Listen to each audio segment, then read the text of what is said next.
while we're waiting for everyone to jump in, if you don't mind, go ahead and pop in the chat. How's it going with this conference so far? What'd you get out of the last session that you attended? Or if this is your first one, what are you looking forward to?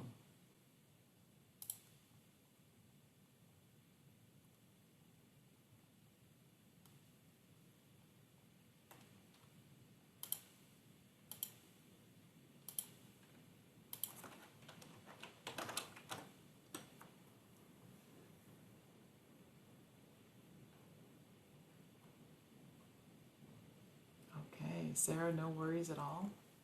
We totally get it. And thank you that this is your first session today. That's fantastic. Wow, I was looking at the lineup. It looks like there's just so many great workshops to choose from. So thank you. We are honored that you have chosen to hang out with us today. Well, I'm going to go ahead and get us started. Good day to you all. We are grateful and privileged to welcome you today. This workshop is building a foundation for allyship by listening to understand. Jake and I are coming to you today from an organization called the Center for Creative Leadership, which is an organization that hit its 50-year anniversary in 2020. And so you can imagine, wow, what a year to have a milestone anniversary. But we're happy to still be around, right? Like, yes, happy to still be here.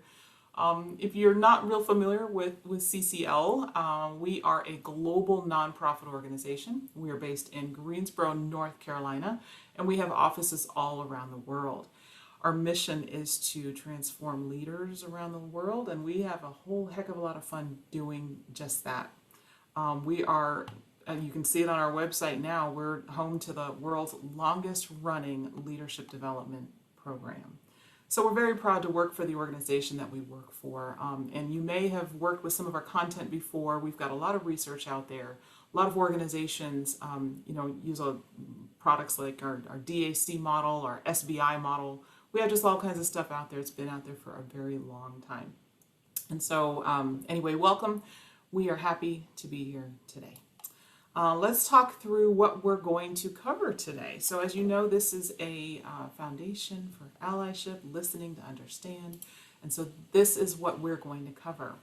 Our sweet spot for Jake and Jake and I have worked together now for a couple of years, is being in a room with you all. Now, we miss being face-to-face. I think maybe you miss being face-to-face, but we've also found a lot of joy just interacting with folks virtually. So we're also really, really glad just to have this opportunity with you today. So in this time, because we love being interactive, this is going to be a very interactive workshop.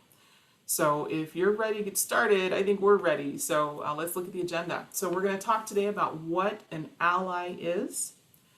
And then we'll jump into some of the action verbs around being an ally. And so we're going to focus on listening and what it means to truly listen. And then we'll wrap up with a breakout activity where we're going to talk about the ways that we listen so that we are actually listening to understand and listening better than what we might currently be doing. But before we deep dive into it, we want to start off with letting you know just a little bit about who we are as you get to experience us through this conversation. So my name, as you're aware, is Jessica Davidson, and I'm a senior faculty with the center. I've been here for about 4.5 years, and I work in the Societal Advancement Division. My role is I'm a program director for leadership development programs that elevate voices of members of underrepresented communities, like women, for instance. And I work with US-based programs and programs around the world. And that's a little bit about me, but I'd like you to hear from the other voice in the room today, my buddy, Jake Hamill. Jessica, thank you. One of many other voices in the room today, and it's so excited to learn from you all and with each other today. Jake Hamill, pronouns he, him, they, them, coming to you from Columbus, Ohio today. And I am also I'm a faculty member in our societal advancement group, working largely with nonprofits, foundations, other community organizations, philanthropic organizations, and feel very privileged to share space with you all today at Upswell 2021. Before Jessica and I get into the practice space, which is, to her point, really the place where we live and breathe. We know through our work that leadership development is really around the actions and behaviors that we as leaders take to do something, to change something, to impact something. So we'll spend a little bit of time here talking about what is an ally, but not too much time. Our hope and an assumption we're making is that by joining this session, you either identify potentially as an ally or you aspire to be a better ally. Rather than spend our 60 minutes that are going to eat away so fast, trying to tell you all how we would identify or define what ally is, we will briefly connect it back to our own points of view, again, about leadership. We think allyship and leadership has a lot of common themes, and that specifically is in our words and our actions matter more than the way that we position ourselves or the way that we gesture to the world who we are, right? Our identity matters. Our identity is so relevant and important to who we are, but our words and actions are just as important, right? Those are the things that make leadership happen, that drive social change. And so allyship, we're thinking about it as something that is a verb and not a noun, right? We're thinking about those actions and behaviors. It's the process of doing something to show your support, your affirmation, your whatever words come to mind for you in terms of how you would identify what an ally is. What actions and behaviors are you putting into practice to demonstrate that and to do something about it, right? Caring about it, knowing about it is part of the process. Doing the work is another part. Jessica and I are coming to you all with a value proposition today, that it's one thing to study allyship and to learn broadly from systems and communities around what allyship looks like to those specific communities. And the reality is that an individual, whether you're within an organization, whether you're within a community, wherever you live and breathe, what we know is that your ability to be an ally rests and lives in your ability to show other people that you care, right? Again, actions and behaviors, it's your ability to show those to other people, to serve in a way that helps them. And so instead of thinking about structures and systems, right, we know that the structures and the systems we're a part of are why we need more allies in the work. Jessica and I are going to take it more micro today and talk about at an individual level, what are those behaviors that we can do to facilitate our allyship? And that's getting to know and understand and affirm the people who are at the table with us, who we see in the hallway, who we live next to, the people in our communities. And so when we think about the value of listening, simply said, we believe that listening is one of, if not the most important skill that an ally can have in terms of their ability to support and affirm other people. And so that's what we want to share with you today, is that when you leave, we hope that you will leave with a better sense of how to listen to other people in your world and what to be listening for. So we're going to go pretty quickly now into a breakout. I'm going to ask you all to share with each other in just a few minutes, brief introductions, name, role, pronouns, other identities that feel really relevant to share out. Choose your own adventure there. But we want you to quickly share also, why'd you choose this session? Why'd you join this session today? And as time allows, right, what about allyship makes you want to be here? What's the most important piece of allyship to you?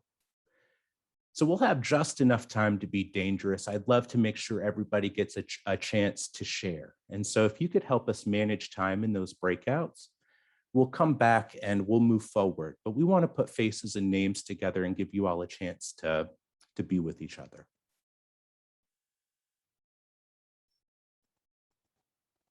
All right, Laura, if you could help us out and send us into breakouts, we will see you back in just about 5 minutes.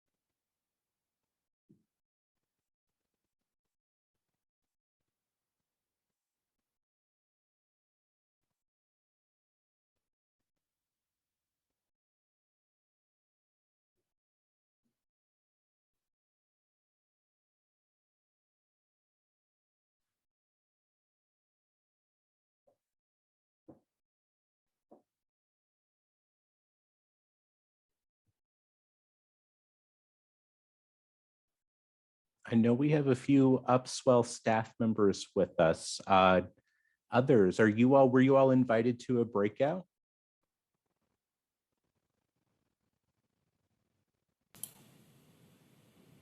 They might have needed to step away and haven't been able to join.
And Jessica, just confirming you will pick up slides from here.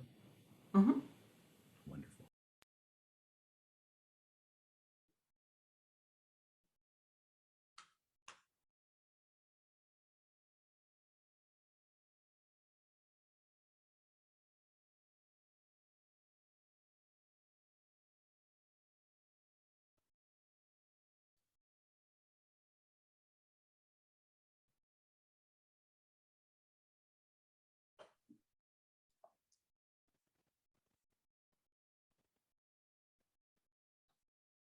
All right, folks, welcome back.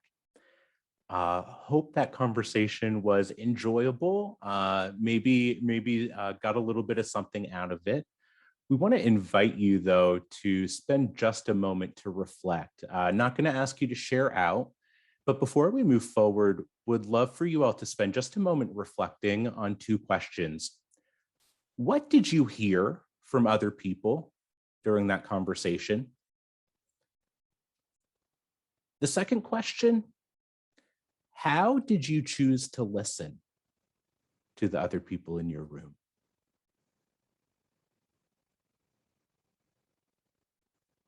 Would love for you to just spend a moment in that space. And Jessica, as you're ready, I'll transition back to you and you can share a little bit more with us. Thanks, Jake. Gosh, I love those questions. My favorite one, though, is how did you choose to listen?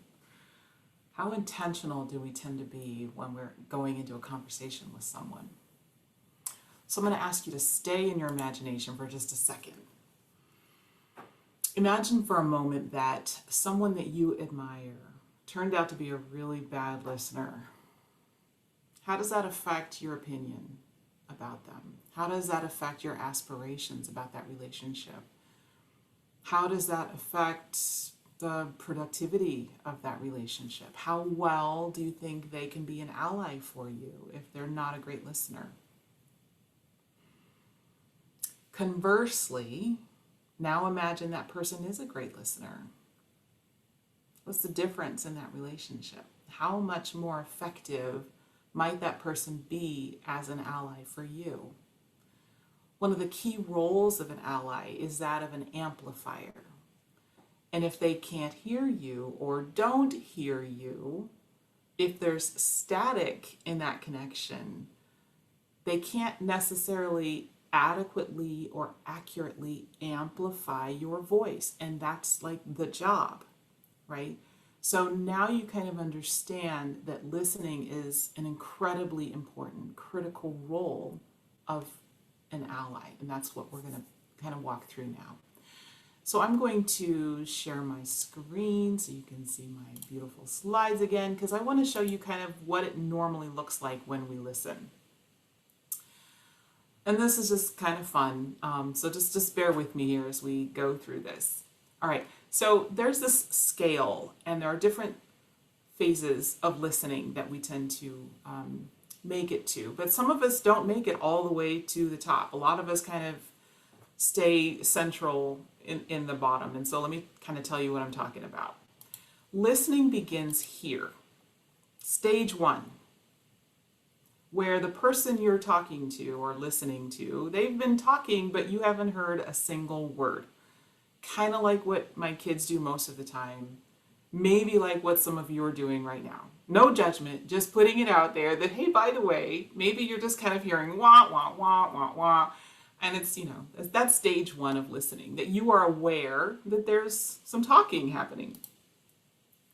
Well, hopefully we progress to stage two, which is more about, okay, you've started off listening, but then something they've said sparked your thinking and now you're totally distracted, right? Squirrel. Okay, it's a good attempt. Nice work. Let's try again. If you practice that enough and you stay present long enough, then you can make it to stage three. And stage three listening is really about, yes, I'm now fully engaged in the conversation. I'm managing my distractions, but I'm so immersed in the conversation that it's causing my own thoughts to just go absolutely crazy. I'm waiting for a gap in the conversation so I can jump in.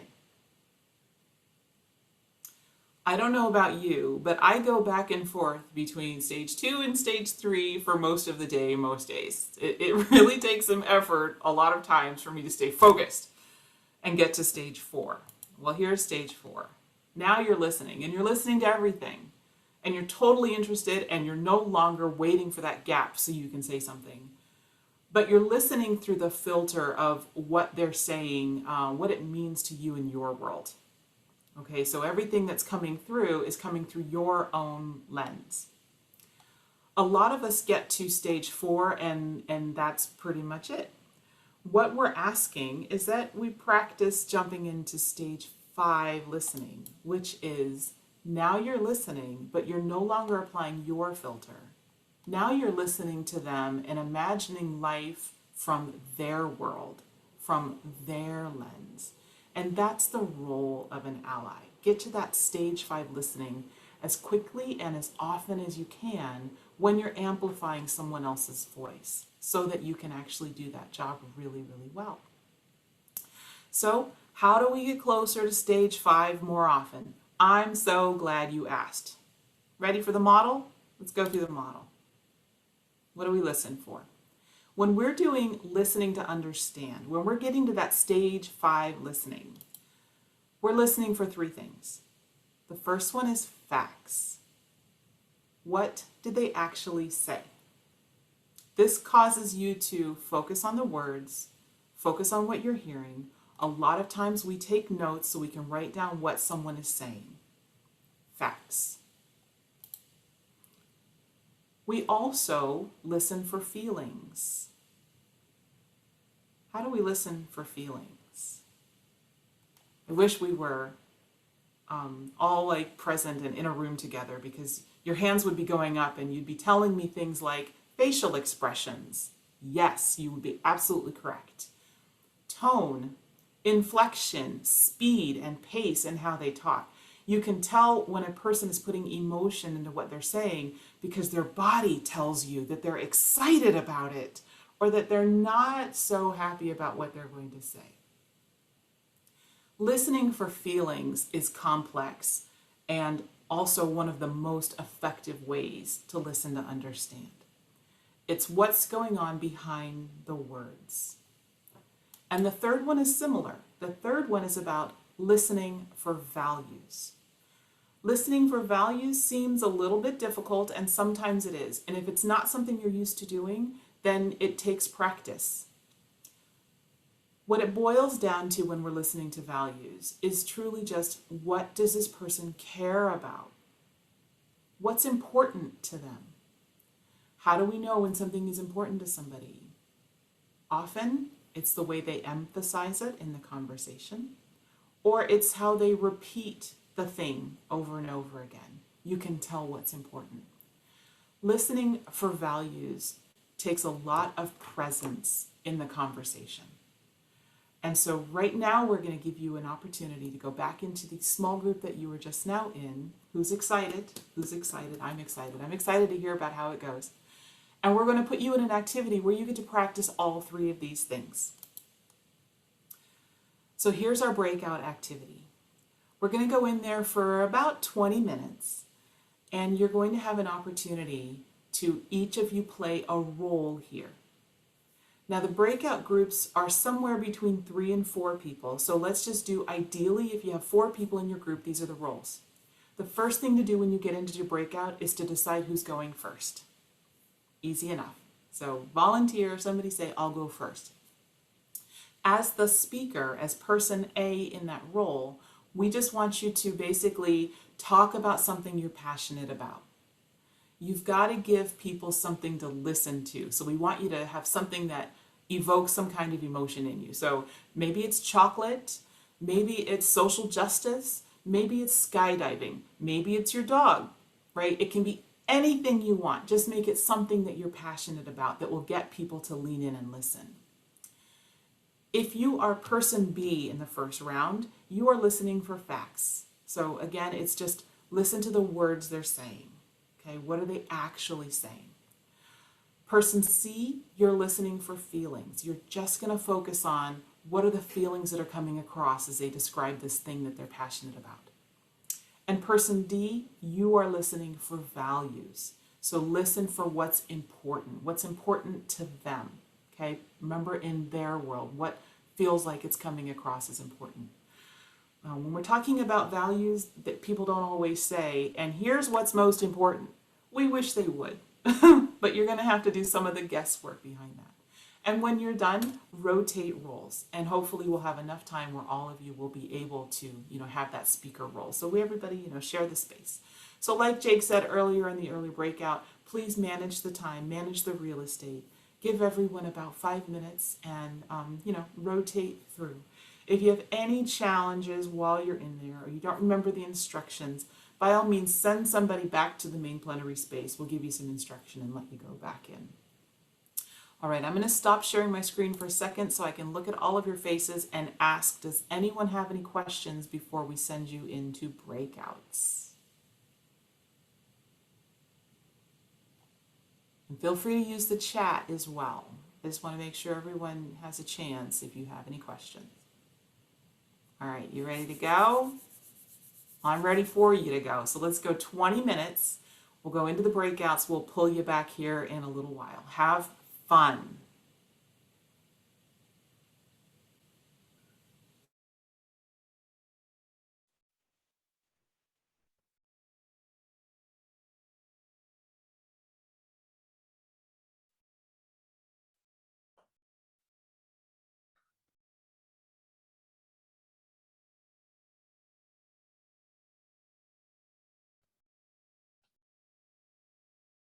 All right, team, we're making our way back.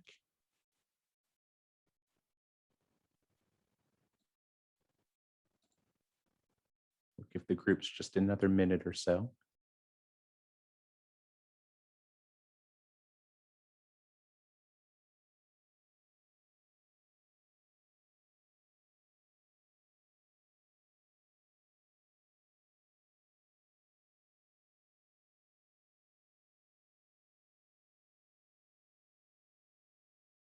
All right, how many groups are we waiting on? Here we go. All right, welcome back, folks. We just got the slow trickle back, and so it's nice to see the full group. Hope that you all had an opportunity to listen and learn from each other a little bit today. We want to make sure that we leave a few moments at the end of the session for any questions or anything that you all might have for us. But before we get there, we have a couple questions for you all just to reflect.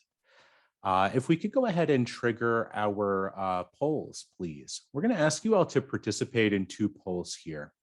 So we ask you to listen and take turns listening for facts, feelings, and values. We're curious to learn from you all as you went through that and you tried on each of those roles. Which was the easiest for you to pick up on or cue into most naturally? And then we're also curious, what was the most difficult or the most challenging for you to be listening for? What felt the most unnatural or maybe the hardest to clue into? And if you all would respond to those on the poll and click submit at the bottom too, just so it registers. We'll take about 30 seconds and then spotlight those for us, just to get a pulse on what the consensus might be. I appreciate the comments coming into the chat. If you have reflections, would love for you all to add them there. Raquel, yeah, powerful exchange.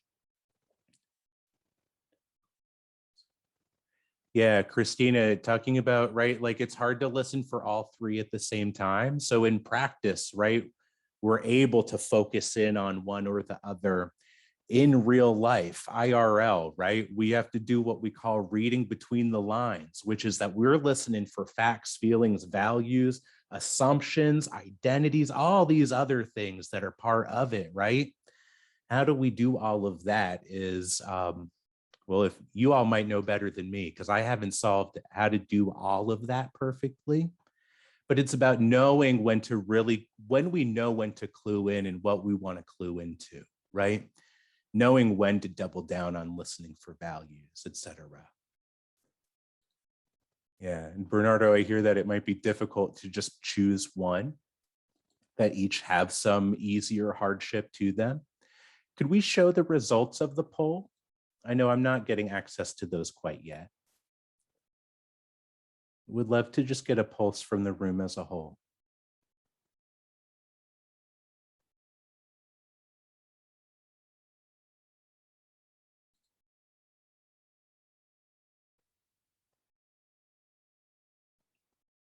I'm still not seeing them yet, my friend.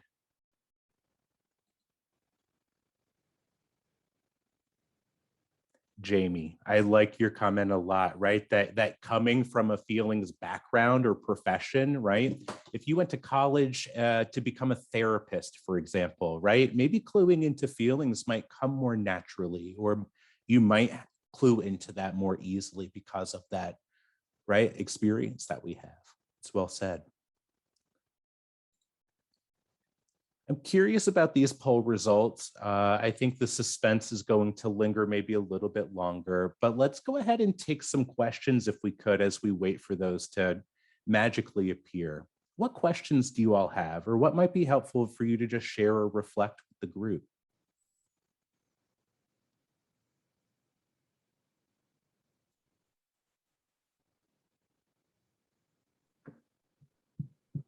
I'd say having the small group, actually doing that activity was really helpful to demonstrate those levels of listening.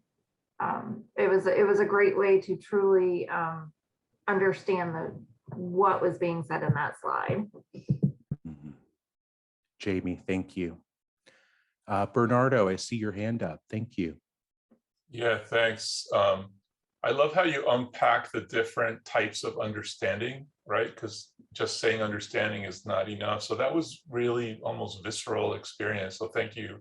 And I work in this field in many ways, and yet this gave me a whole other layer of understanding. I guess so that's one reflection. And the comment is related to the earlier thing about the, what was it called? The types of reflective listening.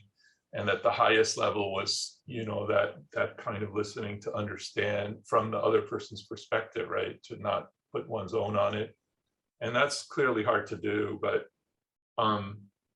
one of the additional pieces of that I wanted to share comes from someone called Gurevich, a psychologist who published an article in 1989 that's extremely influential to me, The Power of Not Understanding, the Meeting of Conflicting Identities, published in Journal of Applied Behavioral Science. Happy to share it in the chat. But he talks that in the cycle of understanding, the ability to not understand can be just as problematic as the inability to not understand is just as problematic as the inability to understand, and that we need both. Anyway, I could say more, but I've just found this idea of being able to be in not understanding with people that we care about and want to support is very powerful and important. So I just wanted to contribute that, because how can I be listening to someone for their feelings, their values, and still not understand it? It doesn't, empathy can only go so far, because people have such a different perspective and experience. And when we're talking about these intergroup issues, it's even more challenging, right? To try to say, oh, I get you, or I hear you, or I feel you. Well, maybe I don't, you know, I want to be there for you, but not necessarily I don't understand. And that's okay.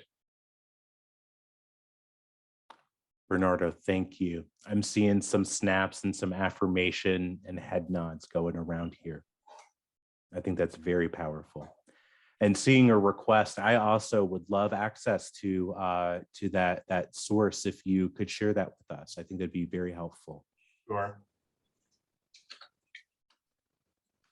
All right, it looks like the poll is still in progress. That's okay, my friends. If we don't get access to it now, I hope that you won't wait in suspense. Hopefully we'll have an opportunity to see these poll results someday. But I want to take pressure off if it's not working. I'm okay with it if the team is here. I do want to check in and see what else might be helpful to share or reflect. I know that we're close to time, but what's been left unsaid from your perspective?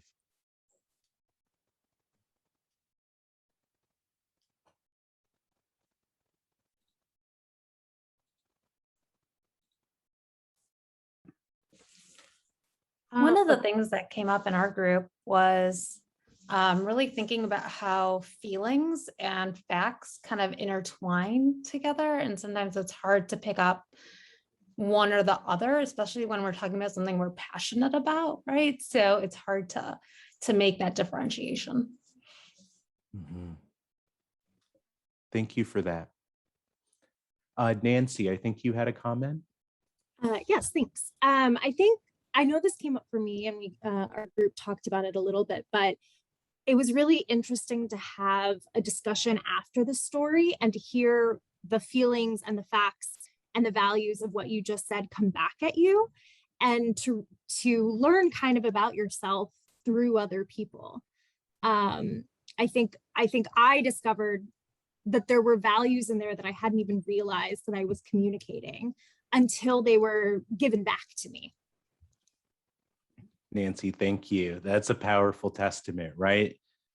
People can reflect back to you more accurately the language you wish you had used to describe that value. That is the power. Team, I know that oh, hey, poll results, right? Yeah, I'm seeing we're raising the roof in here. So a pretty equal division, right? That some of us found some easier than others. Some of us found things more difficult than others. Where we want to end, because I know we're at time today, is to ask you all to reflect on the difference between what was easiest and hardest for you to do or to listen for versus which of those made you feel the most heard. When somebody reflected back facts versus feelings versus values, what was the difference of the impact each of those reflections had? And that's where we want to end our day today. Jessica, any final thoughts on your end? No, you all are making me think, and this is really, really awesome. So thank you. Team, privileged to be here today. Thank you so much, and take care. Have a great rest of Upswell 2021. Thank you for this. This was great. Bernardo, Say hi to This is Lynn, definitely please. a highlight. Thank you. Oh, Yeah, good. this is great. Please say hi to Lynn for me. you bet. LFC. Yep.